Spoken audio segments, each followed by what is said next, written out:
Alors que nous réserve ce 9 novembre d'un point de vue sentimental et relationnel?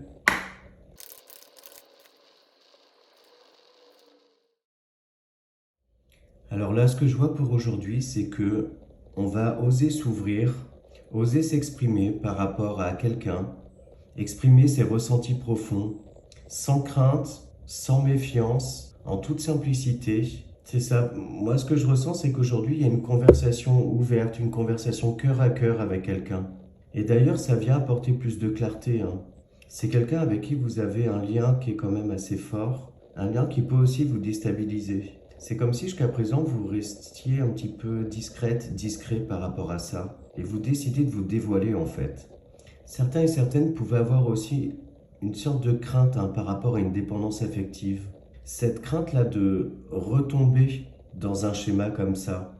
Et j'ai cette sensation-là qui va être question d'introspecter, de se mettre un petit peu au vert, prendre l'air, réfléchir à ça, identifier, hein, cette frontière qui est mince entre l'affection, la dépendance affective, ce genre de choses-là. Enfin, pour certains et certaines, il est question aussi d'ouvrir son esprit, voire beaucoup plus large en fait, concernant sa vie relationnelle de manière générale, que ce soit amoureux, amical, familial ou autre. Comme si en fait vous vous ouvrez à nouveau, vous explorez aussi plusieurs pistes.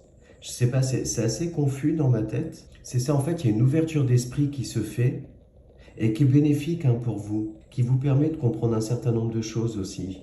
Et d'ailleurs, pour celles et ceux qui sont en recherche, hein, d'une relation, on voit que vous ratisser entre guillemets plus large. Donc voilà pour le sentimental et relationnel. On va maintenant chercher des petits messages conseils de nos guides.